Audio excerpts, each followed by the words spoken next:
नमस्कार दोस्तों। देखिए मित्रों, आज हम माध्यमिक शिक्षा बोर्ड की जो 8वीं क्लास की पुस्तक है सामाजिक विज्ञान की, उसमें ज्योग्राफी का 6 चैप्टर है औद्योगिक परिदृश्य। तो आज इसके बारे में हम पढ़ने वाले हैं। और इससे पहले जो चैप्टर हमने पढ़ा था खनिज संसाधन का, उसमें से आपको एक क्वेश्चन का जवाब देना है कि सबसे उत्तम क्वालिटी का कोयला कौन सा होता है। सबसे अच्छी क्वालिटी का कोयला कौन सा होता है, जो आपको 4 प्रकार बताए थे उसमें से आपको बताना है। और इसके साथ ही दूसरा क्वेश्चन ये है कि राजस्थान में कौन सा कोयला बहुतायत मात्रा में पाया जाता है, यानी ज्यादातर मात्रा में कौन सा कोयला राजस्थान में प्राप्त होता है। तो ये था। और इसके साथ ही आज आज हम आगे बढ़ते हैं। और एक जानकारी आपके लिए और है कि जो 7वीं क्लास की भूगोल है, उसके जो भी 7 एक 8 जो चैप्टर थे, वो सब चैप्टर का एक साथ मिला करके और वीडियो हमने मैराथन वीडियो के नाम से अपलोड कर दिया है। आप उसको देख लीजिएगा। वो आपकी एक प्रकार से सुविधा के लिए है कि पूरी 7th क्लास की ज्योग्राफी का एक ही वीडियो, उसमें जब भी आपको कोई टॉपिक देखना हो तो अलग अलग जगह ढूंढने की आवश्यकता नहीं है। उसी में जहां जो टॉपिक आपको देखना है एक ही वीडियो में देख लो। रिवाइज करना है तो और भी बेस्ट है। लगभग 5.5 घंटे का वीडियो है वो। तो हम आगे पढ़ते हैं। औद्योगिक परिदृश्य। अब हम प्रातः उठने से लेकर रात को सोने तक प्रतिदिन अनेक वस्तुओं का उपयोग करते हैं, जैसे टूथब्रश, टूथपेस्ट, साबुन, कपड़े, पेन, कागज, परिवहन के साधन, सौंदर्य प्रसाधन की वस्तुएं, कंप्यूटर, बिस्किट, बर्तन, घड़ी, कपड़े आदि। अब सोचिए कि इन सब वस्तुओं का निर्माण कहाँ होता है। ये सब वस्तुएं किसी न किसी औद्योगिक इकाई में ही बनती हैं। तो ये कुछ बेसिक सी बातें बता रहे हैं कि जो भी हम घर में ये चीजें काम में लेते हैं, ये सब आती कहाँ पे हैं, कहाँ से आती है। तो इनके औद्योगिक इकाइयां हैं, इंडस्ट्री, जहां ये सामान बनते हैं, वहां से फिर स्टेप बाय स्टेप, चरण बाय चरण ये आगे से आगे सप्लाई होते हैं। अब इसमें लिखने वाला जैसा कुछ नहीं है, बस केवल पढ़ने की चीजें हैं। क्या आप जानते हैं कि आर्थिक क्रियाएं क्या होती है? वे समस्त क्रियाकलाप जिनसे मानव अपने और अपने परिवार का भरण पोषण और जीवन यापन करता है और जिनसे उसे धन की प्राप्ति होती है, सामान्यतया आर्थिक क्रियाएं कहलाती हैं। यानी आर्थिक क्रियाएं क्या होती है? वे समस्त क्रियाकलाप जिससे मानव अपने और अपने परिवार का भरण पोषण और जीवन यापन करता है और जिससे उसे धन की प्राप्ति होती है, तो आर्थिक क्रियाएं कहलाती है वे। यानी कोई भी ऐसा कार्य जो मनुष्य अपने भरण पोषण या अपने परिवार के पालन पोषण के लिए, अपने जीवन यापन के लिए करता है और उससे धन की प्राप्ति होती है, वो सब किस में आएगा? आर्थिक क्रियाओं में। कृषि, वानिकी, पशुपालन, मत्स्य पालन, खनन, विनिर्माण, परिवहन और अन्य सेवाएं जिनका उद्देश्य लाभ प्राप्त करना होता है, आर्थिक क्रियाएं कहलाती हैं। आखेट, भोजन संग्रहण, पशुपालन, मछली पकड़ना, कृषि, खनन आदि को प्राथमिक व्यवसाय कहा जाता है। तो प्राथमिक व्यवसाय क्या होता है? आखेट यानी शिकार करके, भोजन संग्रहण, पशुपालन, मछली पकड़ना, कृषि, खनन, ये क्या कहलाते हैं? प्राथमिक व्यवसाय। द्वितीयक व्यवसाय किसको कहते हैं? इंडस्ट्री को, उद्योग को। और तीसरा या तृतीयक व्यवसाय किसे कहते हैं? पर्यटन, व्यापार एवं संचार आदि को तृतीयक व्यवसाय कहते हैं। तो मित्रों, जो प्राथमिक व्यवसाय है, एक प्रकार से आप समझ लीजिए कि जो कच्चा माल होता है खेतों में या जहीं भी आप जो भी निर्माण कार्य कहीं भी जो चीज करने के लिए आपको सामान चाहिए। अब जैसे मान लीजिए पशुपालन है, ये प्राथमिक व्यवसाय में आएगा। लेकिन आगे जैसे मान लीजिए किसी ने उससे आगे और चरण में बढ़ते हुए डेयरी उद्योग स्थापित कर लिया, पूरी डेयरी इंडस्ट्री। तो कच्चा माल तो क्या था? जो गाय भैंस का दूध है वो तो कच्चे माल में आ जाएगा, प्राथमिक व्यवसाय में पशुपालन। लेकिन आगे इंडस्ट्री के अंदर वो जाकर के चीज जो है वो हमारे सामने आएगी, तो कहां से? उद्योगों से। तो वो जो आ जाएगा सेकेंडरी में, द्वितीयक व्यवसाय, उद्योग। कच्चे माल पक्के में कहां बदलेगा? उद्योग में, इंडस्ट्री में, फैक्ट्री में। कच्चे माल की सहायता से हमारे लिए उपयोगी वस्तुओं का निर्माण करने वाली इकाई को विनिर्माण या उद्योग कहते हैं। ये आपको ऊपर बता दिया, कच्चे माल की सहायता से हमारे लिए वस्तुओं का निर्माण करने वाली इकाई को विनिर्माण या उद्योग कहते हैं। इस प्रक्रिया में कच्चे माल की उपयोगिता और कीमत दोनों में वृद्धि होती है। गन्ने से शक्कर बनाना, कपास से कपड़ा बनाना, गेहूं से बिस्किट बनाना, लोहे से उपकरण, सोने से आभूषण बनाना आदि द्वितीयक व्यवसाय के उदाहरण हैं। तो ये सब कच्ची चीजें हैं। जैसे अब गन्ना है, तो गन्ना वैसे देखा जाए तो प्राथमिक से प्राथमिक व्यवसाय में आ जाएगा कृषि, खेती। गन्ने का उत्पादन किस में आएगा? देखिए इनमें डिफरेंस क्या है मैन। प्राथमिक व्यवसाय में क्या है, जैसे कृषि है, अब आपने गन्ने की फसल उगाई तो गन्ने का उत्पादन है वो किस में आ जाएगा? प्राथमिक व्यवसाय में। लेकिन आपने अब गन्ने से गुड़ बनाया, शक्कर बनाई, चीनी बनाई, ये सब चीजें आपने जब आगे प्रोडक्ट बनाए तो वो किस में आ जाएगा? द्वितीयक व्यवसाय यानी उद्योग। कपास है, ये प्राथमिक व्यवसाय में आएगा, लेकिन आपने कपड़ा बना दिया, वो किस में आ जाएगा? उद्योगों में आ जाएगा, द्वितीयक व्यवसाय में। जैसे गेहूं से बिस्किट बनाए, लोहे से उपकरण बनाना, सोने से आभूषण बनाना। कृषि और खनन का अध्याय हमने पिछले अध्याय में किया है। इस अध्याय में हम द्वितीयक व्यवसायों का अध्ययन करेंगे। राजस्थान में कई प्रकार के उद्योगों का विकास किया गया है। यहाँ विभिन्न प्रकार के वस्त्र निर्माण, कुटीर और घरेलू उद्योग बहुत पुराने हैं। यही लघु और कुटीर उद्योग अब धीरे धीरे बड़े उद्योग बन गए हैं, जिनका राजस्थान की अर्थव्यवस्था में अहम योगदान है। अब आता है कौशल विकास, स्किल डेवलपमेंट। स्किल डेवलपमेंट क्या होता है कि वर्तमान में संपूर्ण शिक्षा प्राप्त करने के बाद भी युवक रोजगार की तलाश में भटकते रहते हैं। इस समस्या के समाधान हेतु वर्तमान में विद्यालय स्तर से ही विभिन्न क्षेत्रों में व्यावसायिक शिक्षा का पाठ्यक्रम लागू करने की योजना बनाई है, जिसे कौशल विकास योजना कहा जाता है। इस योजना का मुख्य उद्देश्य इस प्रकार की शिक्षा देना है कि युवक को अपनी शिक्षा ग्रहण कर लेने के तुरंत बाद ही स्थानीय स्तर पर रोजगार के अवसर प्राप्त हो सकें। मित्रों, ये बहुत बड़ी चीज है और रोजगार सृजन करना है, अगर बेरोजगारी को दूर करना। क्या आप जानते हैं कि हर 2 घंटे में 3 युवा बेरोजगार आत्महत्या कर रहे हैं? हर 2 घंटे में 3 युवा बेरोजगार आत्महत्या कर रहे हैं कि नौकरी नहीं मिलती, बेरोजगारी के कारण, हताशा के कारण, निराशा के कारण। ये है क्यों समस्याएं? इन समस्याओं की सबसे बड़ी वजह यह है कि अब पूरे भारत में एक ही एजुकेशन है, वही आरबीएससी की है या फिर सीबीएसई की है। बच्चे का चाहिए इनमें किसी में इंटरेस्ट हो या नहीं हो, बस उसको यह है कि पढ़ाई पूरी करो। सबकी एक ही किताबें, वही 6-7 किताबें पढ़ो। वो पढ़ते पढ़ते आपकी डिग्री होते होते 10th होगी, 12th होगी, ग्रेजुएशन होगी। अब व्यक्ति चाहता है कि मैं सरकारी नौकरी करूं। 4 से 5% मुश्किल से सरकारी नौकरी, इस तरह से वैकेंसी निकलती है, जितने फॉर्म भरे जाते हैं। 5,000 सीट आती है, फॉर्म भरे जाते हैं 10 लाख। अब ऐसा थोड़ी है कि सभी अयोग्य हैं भाई, कुछ हो सकते हैं, बाकियों में तो ऐसा थोड़ी कि 5,000 के बाद में जिनका नंबर आ रहा है उनमें योग्यता नहीं है। लेकिन जब सीट ही इतनी है तो अब बाकी भी तो कहीं ना कहीं रोजगार करेंगे। अब ये जो है बाकी, तो प्राइवेट के बारे में आज तक कभी सोचा ही नहीं कि प्राइवेट में कितने और तरह के मतलब जो है उद्योग धंधे होते हैं, कितनी तरह के काम होते हैं। तो फिर उसको अगर ये कोई काम करना हो तो फिर वो काम नहीं कर सकता, क्योंकि वो काम कभी सीखा नहीं।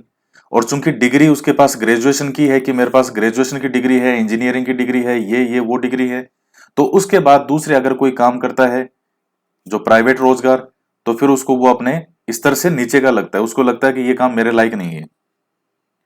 तो जो हमारी प्राचीन शिक्षा पद्धति है वो बहुत शानदार हुआ करती थी। उसमें बच्चों को शुरू से अलग अलग काम है, जो उनकी योग्यता है, उनका दिमाग है, उनकी सोच है, जो उनकी क्षमता है और जिसमें उनकी रुचि है, उसके अकॉर्डिंग काम सिखाए जाते थे। किसी को सिलाई, बुनाई, कुम्हार का, सुनार का, ये बुनाई, कताई, दुनिया भर के काम हैं। आज भी आप देख लीजिए, अगर आपको एक प्लम्बर ढूंढना हो, एक अच्छा प्लम्बर नहीं मिलता। वो भी आएगा तो अपने मनमाफिक पैसे मांगेगा कि मैं तो इतने लूंगा। तो देख लीजिए कि कहाँ है बेरोजगारी। काम बहुत है, लेकिन वो आंखों के सामने दिखते नहीं है कि किन किन क्षेत्रों में काम है। वो एक ही सिस्टम रहता है कि डिग्री करनी है, ग्रेजुएशन हो गई, उसके बाद सीधी सरकारी नौकरी है, किसी में हो गया तो ठीक है, नहीं तो क्या बेरोजगार हैं। रोजगार बहुत हैं। सरकार को इस दिशा में बहुत जबरदस्त काम करने की आवश्यकता है। समाज को अपनी सोच के अंदर बहुत कुछ बदलाव लाने की आवश्यकता है। तो ये बहुत सारी चीजें एक दूसरे से जुड़ी हुई है। आज के टाइम में जितने रोजगार के अवसर हैं उतने कभी नहीं होते थे। पूरा विश्व एक हो चुका है, ग्लोबलाइजेशन। तो चीजें इस पर एक अलग से वीडियो बनाया जा सकता है, खैर वो कभी और चर्चा करेंगे। तो अपनी शिक्षा ग्रहण कर लेने के तुरंत बाद ही स्थानीय स्तर पर रोजगार के अवसर प्राप्त हो सकें। इसमें उद्यमिता कौशल विकास के साथ ही इलेक्ट्रॉनिक्स, इलेक्ट्रिकल, खाद्य प्रसंस्करण आदि जैसे व्यवसायों से संबंधित ऐसे विशिष्ट कौशल जो प्रशिक्षणार्थियों को अपना स्वयं का उद्यम प्रारंभ करने और रोजगार प्राप्त करने में सक्षम बनाते हैं पर अधिक ध्यान दिया जाता है। इसके लिए उद्यमिता विकास कार्यक्रम, उद्यमिता कौशल विकास कार्यक्रम, व्यवसायिक कौशल विकास कार्यक्रम, औद्योगिक प्रेरक अभियान, व्यावसायिक और शैक्षणिक प्रशिक्षण आदि कार्यक्रम चलाए गए हैं। अब आता है उद्योगों का वर्गीकरण। उद्योगों का वर्गीकरण उनके आकार, उनके स्वामित्व और कच्चे माल के आधार पर किया जा सकता है। यानी वो कितनी बड़ी इंडस्ट्री है, कितने लोग काम करते हैं, स्वामित्व के आधार पर, निजी स्वामित्व है या सार्वजनिक है यानी सरकारी है, कच्चे माल के आधार पर। सबसे पहले हम बात करते हैं आकार के आधार पर। आकार के आधार पर तीन प्रकार के उद्योग होते हैं: कुटीर उद्योग, लघु उद्योग और वृहत उद्योग। सबसे छोटा कौन सा होता है? कुटीर, उसके बाद लघु और सबसे बड़ा वृहत। मित्रों, जब मैं बच्चा था छोटा, उस टाइम मेरे हमेशा कंफ्यूज रहता था और मुझे कभी ढंग से याद नहीं होता था। मुझे लघु उद्योग हमेशा लगता था सबसे छोटा यही है लघु, फिर कुटीर होता होगा और फिर वृहत होता होगा। तो जब छोटे थे तब ये चीजें बड़ी कंफ्यूज करती थी, क्योंकि नाम ही लघु है तो देखने में लगता है कि लघु सबसे बड़ा है, कुटीर में 3 अक्षर आते हैं, ये और बड़ा होता होगा। जब छोटे छोटे बच्चे थे, 5वीं 6ठी क्लास में पढ़ते थे, तब की बातें हैं ये। उद्योगों के आकार का तात्पर्य उसमें लगाई गई पूंजी, श्रमिकों का संख्या, उत्पादन की मात्रा, बिजली का उपभोग आदि से है।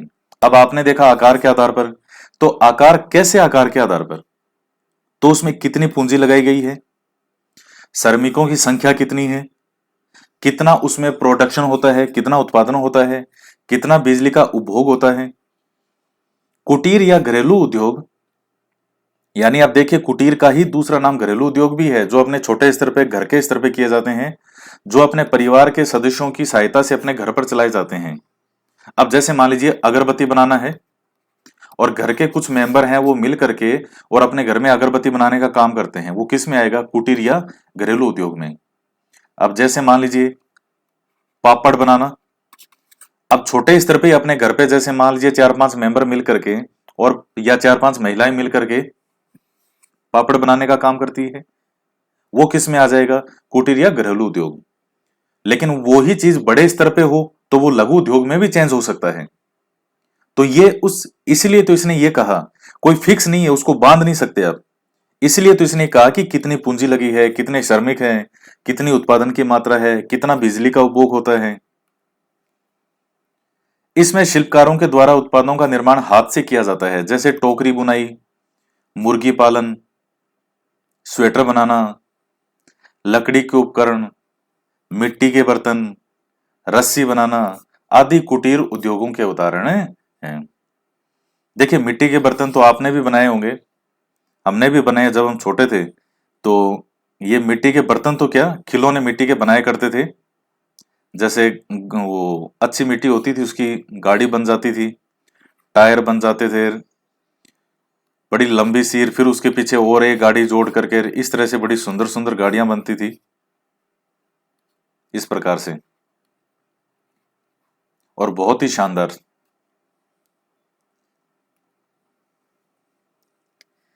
तो उस टाइम की जो चीजें हैं वो अलग हैं, और लकड़ी के उपकरण हैं, ये सब किस में आते हैं? कुटीर उद्योगों में। लघु उद्योग वे उद्योग हैं जिनमें 10 से 100 श्रमिक किसी छोटे कारखाने में उत्पादन कार्य करते हैं। इनमें मशीनें छोटे पैमाने की होती है। माचिस उद्योग, ईंट उद्योग, रंगाई छपाई आदि इसके उदाहरण हैं। मतलब किसी छोटा कारखाना टाइप है, 10 से 100 के बीच में श्रमिक काम करते हैं, वो लगभग किस में मानते हैं? लघु उद्योग में। रंगाई छपाई का काम है, ईंट उद्योग का काम है, माचिस उद्योग है, ये किस में आते हैं? लघु उद्योगों में। अब आता है वृहत आकार के उद्योगों में। इसमें पूंजी का निवेश बड़े स्तर पे होता है, उच्च स्तरीय प्रौद्योगिकी और श्रमिकों की संख्या अधिक होती है। सूती वस्त्र, सीमेंट, लोहा इस्पात, ऑटोमोबाइल उद्योग आदि वृहद उद्योगों के उदाहरण हैं। तो मित्रों इनमें काम करने वाले श्रमिक भी बहुत होते हैं।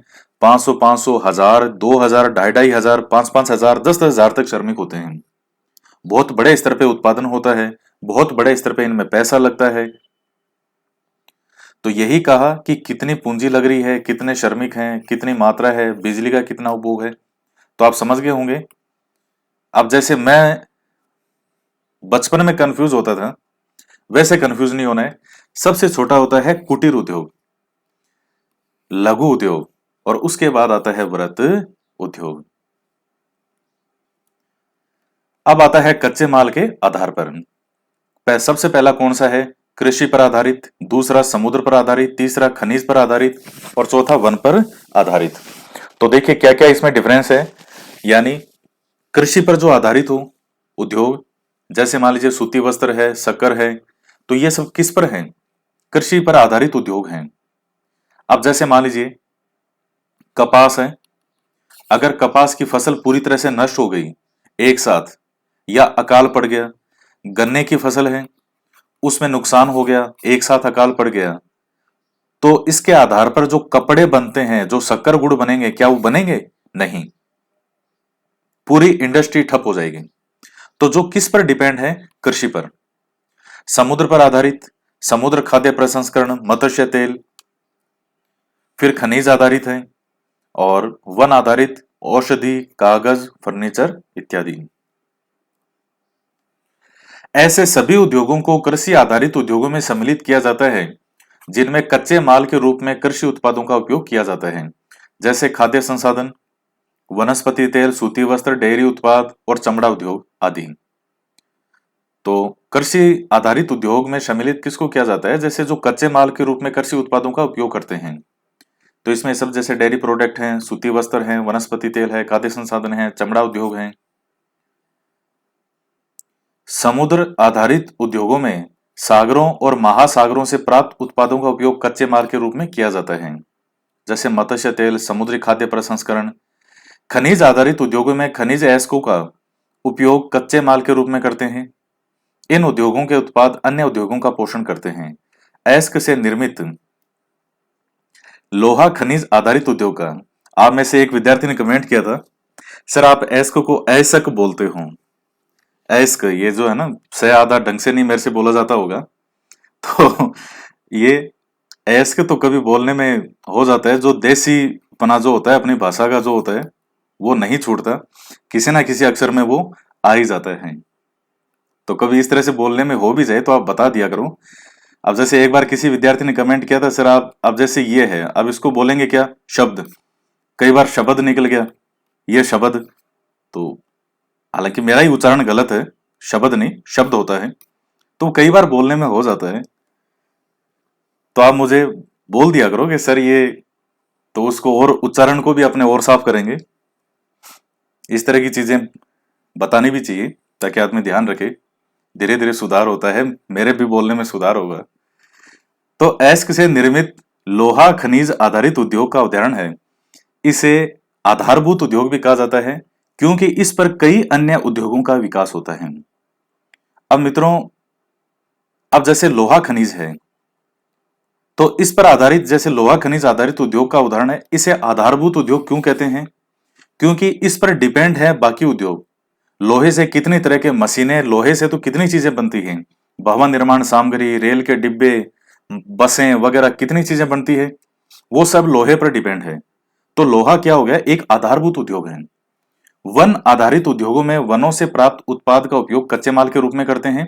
बांस का सामान, फर्नीचर, झाड़ू, बीड़ी, माचिस, माचिस उद्योग, लुगदी और कागज, औषधि, कत्था, गोंद आदि वनों से संबंधित उद्योग हैं।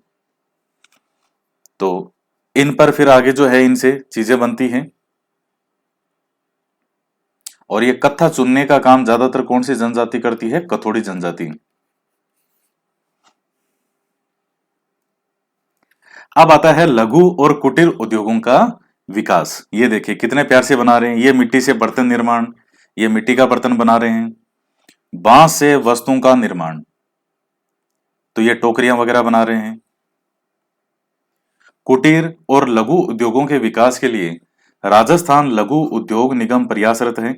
अब ये क्वेश्चन बन गया आपके कि राजस्थान में कुटीर और लघु उद्योगों के विकास के लिए कौन सी संस्था है? राजस्थान लघु उद्योग निगम। यह निगम रियायती दरों पर ऋण, तकनीकी सहायता और विपणन की सुविधाएं प्रदान करता है। इन उद्योगों से राज्य के कई लोगों को रोजगार प्राप्त होता है। जेल के अंदर भी कैदियों को प्रशिक्षण देकर दरी, गलीचे, निवार, कंबल आदि वस्तुएं बनाने में लगाया जाता है। तो गलीचे हैं, ये जैसे गलीचे तो ये कई जगह के फेमस होते हैं जेल के। वित्तीय साधनों की कमी, कच्चे माल की कमी, सीमित बाजार, उत्पादित वस्तुओं की गुणवत्ता, ऊर्जा की कमी, अवशिष्ट पदार्थों के उपयोग की सीमित संभावना, अनुसंधान और आधुनिक प्रौद्योगिकी की जानकारी का अभाव आदि लघु और कुटीर उद्योगों की प्रमुख समस्याएं हैं। तो इनमें बता दिया इन्होंने जो बेसिक चीजें हैं, कौन सी संस्था है जो इनके लिए लघु और कुटीर उद्योगों के लिए काम करती है, तो राजस्थान लघु उद्योग विकास, राजस्थान लघु उद्योग निगम। अब आता है राजस्थान के कुटीर और लघु उद्योग। हथकरघा उद्योग बहुत कम पूंजी के विनियोग पर भी रोजगार प्रदान करता है। हथकरघा उद्योग जो होता है, जो हाथ से बनाने वाले ज्यादातर जो कार्य हाथ से किए जाने वाले कार्य हैं, बहुत कम पूंजी के विनियोग पर यानी उसके निवेश पर भी रोजगार प्रदान करता है। ऊनी शॉल, कोटा, कोटा की डोरियां, साड़ियां, दरिया, निवार आदि का निर्माण हथकरघा से किया जाता है। प्राय बुनकर इस कार्य को राजस्थान के अनेक जिलों में करते हैं। अन्य धागों की उपयोगिता निरंतर बढ़ने से यह उद्योग प्रतिस्पर्धा में पिछड़ गया है। हमारी सरकार हथकरघा उद्योगों के विकास के लिए अनेक योजनाएं संचालित कर रही है। अब जैसे हाथों से वस्त्र बनाती महिला, तो हाथों के द्वारा जो कार्य किए जाते हैं वो हथकरघा उद्योग में आते हैं। एकीकृत ग्रामीण विकास कार्यक्रम के द्वारा बुनकरों को सहायता प्रदान करता है। गृह विहीन बुनकरों को आवास योजना में मकान और अन्य योजनाओं में औद्योगिक प्रशिक्षण दिया जाता है। राज्य सरकार द्वारा बिक्री कर में छूट, बिक्री केंद्र की स्थापना, कार्यशाल पूंजी हेतु ब्याज का अनुदान, यातायात अनुदान के रूप में बुनकरों को सहायता दी जाती है। तो ये बुनकर का ही है, बुनकर ही है ये। तो जो कार्य हाथ से किया जाता है, कपड़े का निर्माण है, हाथों से वस्त्र बनाती हुई महिला का ये एक चित्र है। सूती, ऊनी और रेशमी धागों से विभिन्न प्रकार के वस्त्र, दरियां, कंबल, चादर, शॉल आदि बनाए जाते हैं। ऊनी खादी में जैसलमेर की बर्डी, बीकानेर के कंबल, जैसलमेर और जोधपुर की मेरिनो खादी प्रसिद्ध हैं। खादी और ग्रामोद्योग संस्थाओं के संचालन में सूती, ऊनी और रेशमी धागों से बनी वस्तुओं के अलावा मधुमक्खी पालन, अगरबत्ती निर्माण, चर्म उद्योग के अंतर्गत जूते, चप्पल, पर्स, थैले आदि वस्तुओं का निर्माण किया जाता है। अब आता है दलहन फसलों से दालें बनाना भी एक महत्वपूर्ण उद्योग है। चना, मूंग, उड़द, चावले आदि के दाल से संबंधित उद्योग राजस्थान के विभिन्न जिलों में पाए जाते हैं। अब मित्रों, जैसे अब इनकी दालें बनती है, आप घर में भी दाल बनाते हैं। जैसे चने की दाल है, तो मेरी फेवरेट दाल है चने की दाल, और वो बनी भी कैसी हो, मिट्टी की हांडी में बनी हुई हो। और मिट्टी की हांडी भी किस पे बनी हुई हो, चूल्हे पर जो है ये दाल बनी हुई हो, और धीरे धीरे उस पर रखी रहे और फिर वो दाल पके। तो वो जो उस दाल का टेस्ट है, वो तो अपने आप में जो खाएगा उसी को ही पता चलेगा। कोटा, बूंदी, भीलवाड़ा और उदयपुर जिलों में गन्ने के रस से गुड़ और खांड सारी का निर्माण किया जाता है। इन जिलों में यह उद्योग ग्रामीण स्तर पर अधिक लोकप्रिय है। तो कोटा, बूंदी, भीलवाड़ा, उदयपुर जिलों में गन्ने के रस से ये बनाए जाते हैं। राजस्थान में सरसों तेल की खल, तेल से संबंधित लघु और कुटीर उद्योगों में पर्याप्त विकास हुआ है। अलवर, भरतपुर, सवाई माधोपुर, जयपुर आदि जिलों में सरसों की अधिक पैदावार के कारण तेल घानी उद्योग अधिक है। अजमेर जिले में मूंगफली के तेल की खल और कोटा, बूंदी, बारां, पाली जिलों में तिल्ली की खल और तेल से संबंधित औद्योगिक कार्यरत है। तो ये बता रखा है किस किस क्षेत्र की जो है, किस चीज की फेमस है, कहाँ की है। अब जैसे अलवर, भरतपुर वाला जो क्षेत्र है, सवाई माधोपुर, जयपुर, इधर जो है सरसों की अधिक पैदावार के कारण तेल घानी उद्योग अधिक जो है। मूंगफली के तेल की खल अजमेर में, और ये खल जो है, ये जैसे आप जो बस्ता है खल जो है, ये पशुओं के काम आती है। राजस्थान में हाथी दांत और पीतल के भी आभूषण बनाए जाते हैं। चांदी से बनी विभिन्न प्रकार की वस्तुएं जैसे पाजेब, चैन, अंगूठी, बिछिया आदि प्रदेश के विभिन्न नगरों और कस्बों में बनाई जाती हैं। तो ये अब जैसे लोगों को पहनने का शौक होता है, पाजेब पहनते हैं, और चैन है, अंगूठी है, बिछिया है। पीतल और तांबे के बर्तन राजस्थान के कई जिलों में बनाए जाते हैं। हजारों लोगों को इससे रोजगार उपलब्ध है। विभिन्न प्रकार के रत्नों की कटाई, घिसाई और पॉलिश भी एक प्रकार का प्रमुख कुटीर उद्योग बन चुका है। जयपुर में जौहरी बाजार सोने चांदी के आभूषणों और रत्नों के लिए एक विश्व विख्यात केंद्र है। देखिए यहाँ जयपुर में जो जौहरी बाजार है, तो वो आभूषणों के लिए विश्व स्तर पर प्रसिद्ध है। केवल भारत के स्तर पर ही नहीं, पूरे विश्व के स्तर पर जयपुर का जौहरी बाजार सैकड़ों सालों से बसा हुआ है। और जो सुनार का मुख्य काम जो है वो सुनार का होता है यहाँ पे। ये आभूषण बनाना, सोने चांदी के आभूषण, रत्नों के लिए। राजस्थान के विभिन्न प्रकार के पत्थर बहुतायत में पाए जाते हैं राजस्थान में। यहाँ पत्थरों की कटाई, पॉलिश और पिसाई से संबंधित कई लोगों और कुटीर उद्योगों में विकास हुआ है। राजसमंद, नागौर, उदयपुर, अजमेर, बांसवाड़ा आदि जिलों में संगमरमर, धौलपुर में लाल पत्थर, जैसलमेर में पीला पत्थर। ये देखिए बहुत महत्वपूर्ण लाइनें हैं।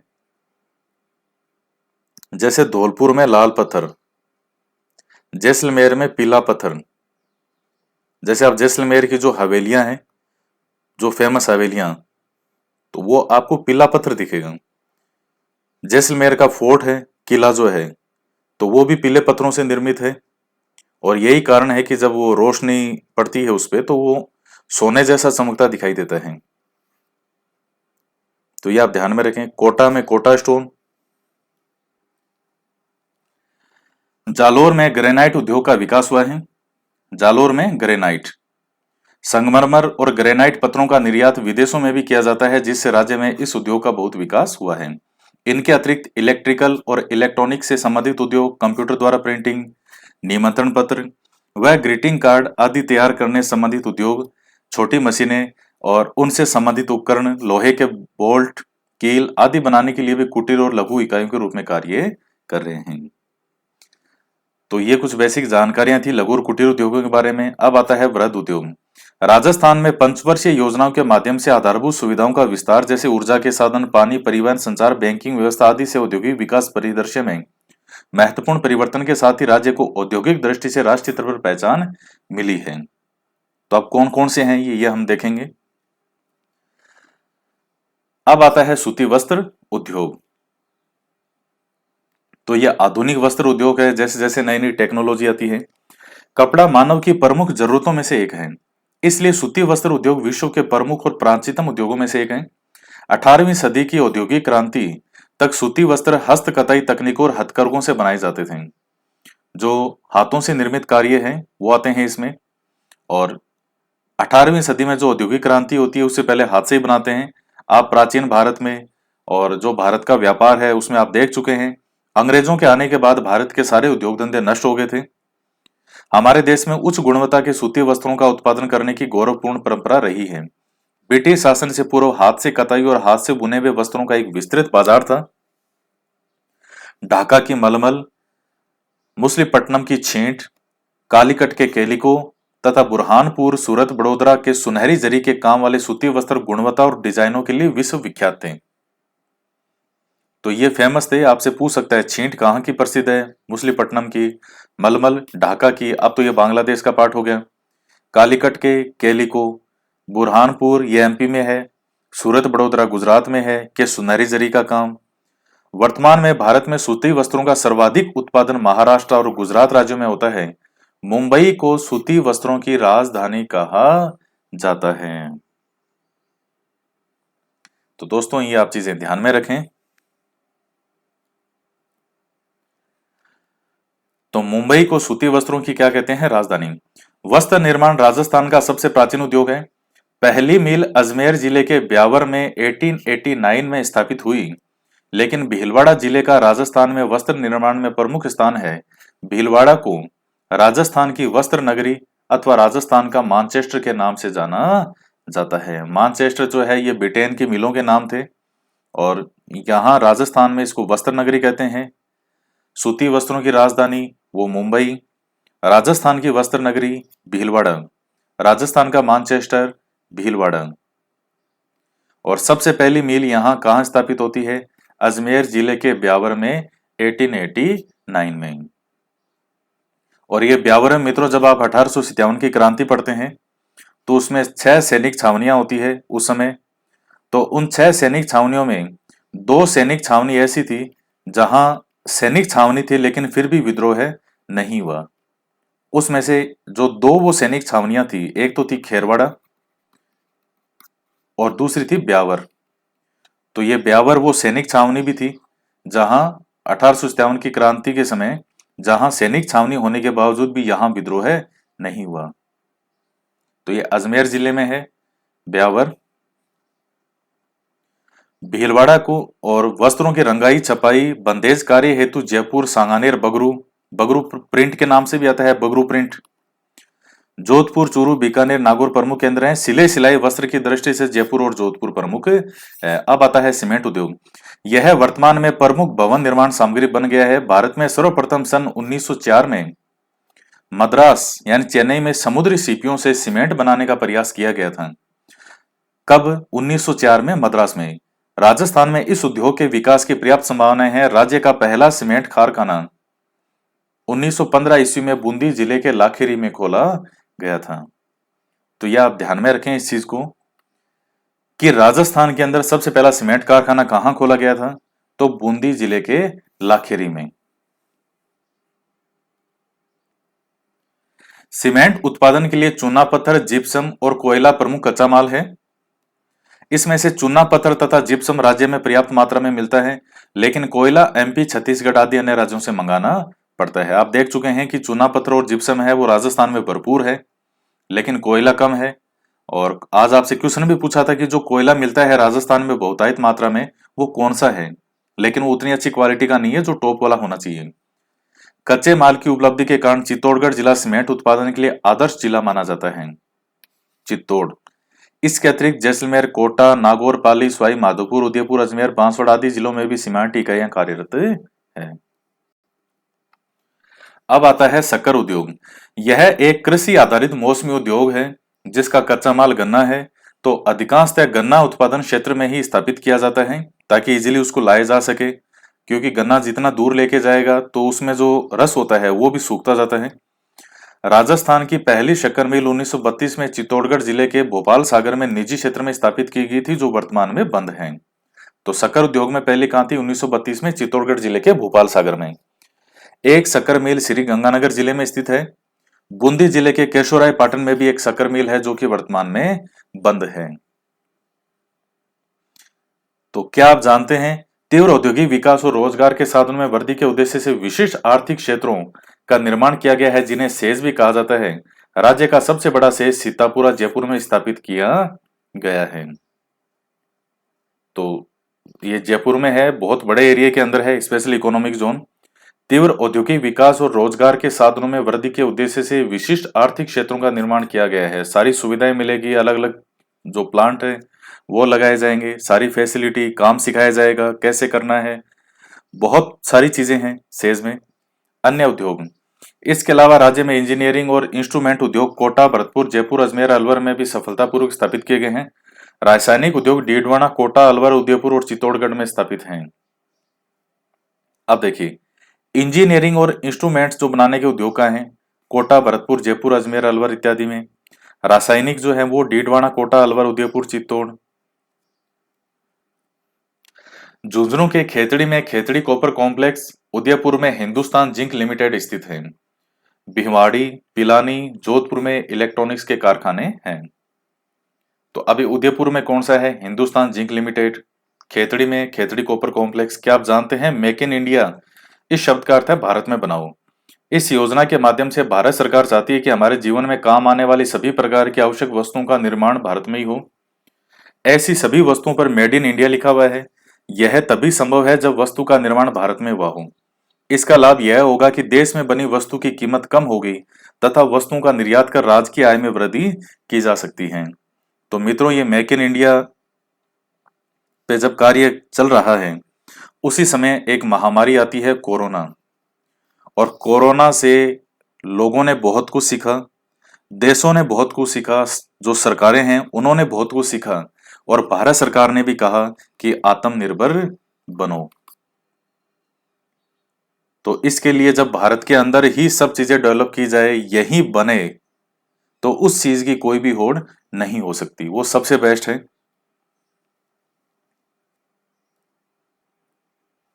अब आती है शब्दावली। मलमल क्या होता है? एक प्रकार का कपड़ा है, ढाका की मलमल है। अनुदान क्या होता है? सरकारी सहायता। मेरिनो, उन्नत किस्म की जो भेड़ प्रजाति है उसे मेरिनो कहा जाता है। यह भेड़ की एक प्रजाति है, मेरिनो। उद्यम होता है व्यवसाय। बंधेज, रंगाई का एक प्रकार। और चंवला एक प्रकार का दलहन है। चंवला जो होता है, जैसे आप ये मोठ मूंग जो उगाते हैं, तो उसके साथ में एक और दलहन भी होता है, चंवला, चंवला ही बोलते हैं उसको। इसकी भी सब्जी बनती है, चंवले की। हरी फली की भी सब्जी बनती है। निम्नलिखित में से कौन सा उद्योग खनिज आधारित है? तो कौन सा है खनिज आधारित? क्या सूती वस्त्र उद्योग खनिज आधारित है, या चमड़ा, या शक्कर, या सीमेंट? तो मित्रों कौन सा है? सीमेंट होगा, क्योंकि बाकी कोई कृषि आधारित है, कोई पशु पर आधारित है। तो जो सीमेंट उद्योग है ये तो खनिज पर आधारित है, जैसे जिप्सम, चूना पत्थर, इनसेर। तो इसका बी हो जाएगा, ख। किस उद्योग को मौसमी उद्योग कहा जाता है? आभूषण उद्योग, ग्रेनाइट उद्योग, डेयरी उद्योग और शक्कर उद्योग। तो कौन सा है मौसमी उद्योग? तो कौन सा होगा? तो जो मौसम पर भी डिपेंड करता है। तो मित्रों आभूषण तो ये कोई मौसम से ऐसा कोई लेना देना नहीं है इसका, क्योंकि ये तो जो खनिज आपको जो मिलेंगे, तो खनिज आधारित उद्योग हो गया ये आभूषण वाला। तो ग्रेनाइट भी ऐसा ही इसी प्रकार का है, इसमें भी कोई मौसम का ऐसा लेना देना नहीं। और डेयरी उद्योग, तो ऐसा डेयरी उद्योग का भी एक मौसमी उद्योग नहीं है। ऐसा थोड़ी है कि इस बार हमारी गाय दूध नहीं देगी, गायों का मन नहीं है इस बार दूध देने का, भैंसों का मन नहीं है कि वो इस सीजन में कोई दूध नहीं देगी, ऐसा थोड़ी होता है। तो वो भी कोई ऐसा कुछ नहीं है कि मौसमी उद्योग है। शक्कर जरूर मौसमी उद्योग है। अगर गन्ना डूब गया तो शक्कर भी नहीं होगी। तो ये जो है ये मौसमी उद्योग कहा जाता है, जो मौसम पर डिपेंड करता है। अब नेक्स्ट आता है सुमेलित करो। तो एक तरफ कच्चा माल है और एक तरफ है कि कौन कौन से उद्योग स्थापित हैं जो कि इस कच्चे माल पर डिपेंड है। तो आप देखिए इसमें, अब जैसे कपास है, तो कपास क्या हो जाएगा? सूती वस्त्र उद्योग किस पे डिपेंड है? कपास पे। और गन्ना जो है तो खांड सारी उद्योग, चूने पत्थर से सीमेंट उद्योग, तांबे से हिंदुस्तान कॉपर लिमिटेड और सरसों से कच्ची घानी उद्योग। अब आता है रिक्त स्थान की पूर्ति करो। यह आपको पूर्ति करनी है इन चारों की। कुटीर और लघु उद्योगों के विकास के लिए कौन सा निगम कार्यरत है? बहुत ही अच्छा क्वेश्चन है मित्रों, very very very very very most. REET के लिए तो बहुत महत्वपूर्ण है ये टॉपिक। राजस्थान में पहला सीमेंट कारखाना किस जिले के कहाँ खोला गया था? जोधपुर की कौन सी खादी प्रसिद्ध है? जयपुर में सोने चांदी के आभूषणों और रत्नों के लिए एक विश्वविख्यात केंद्र है कौन सा? तो ये आपको कमेंट करके बताना है। और इसके साथ ही राजस्थान की वस्त्र नगरी किसे कहते हैं ये भी आपको कमेंट करके बताना है। तो दोस्तों आज ही आपका चैप्टर समाप्त होता है और नेक्स्ट जो आपका चैप्टर है वो है जनसंख्या। इसके बाद में एक और महत्वपूर्ण टॉपिक बचेगा और वो है पर्यटन। दोनों ही टॉपिक वेरी वेरी मोस्ट हैं।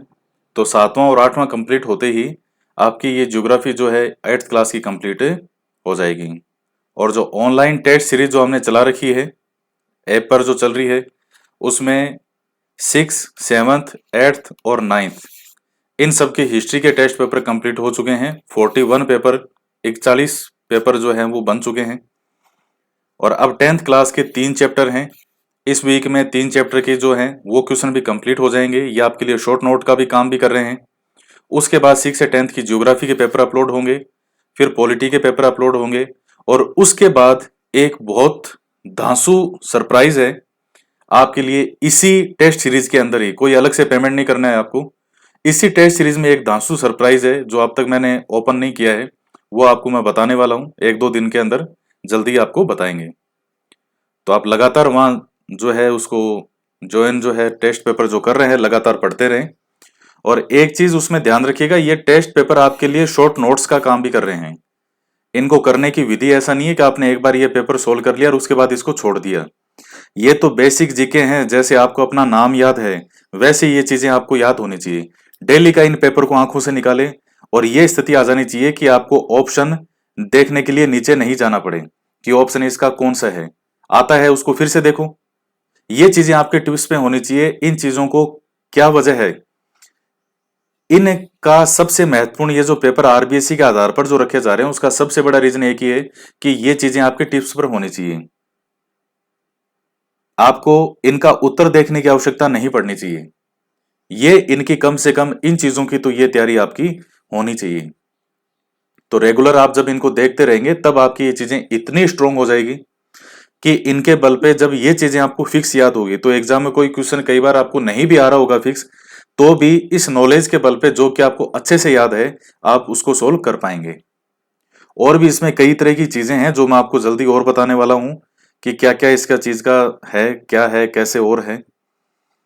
और जो असली धांसू सरप्राइज है वो तो अभी तक बाकी था इसमें, वो तो अभी तक मैंने बताया नहीं है आपको। सरप्राइज था इसीलिए नहीं बताया, अब जल्दी ही बताने वाला हूं। तो मिलते हैं नेक्स्ट वीडियो में एक नए टॉपिक के साथ। जय हिंद, जय भारत।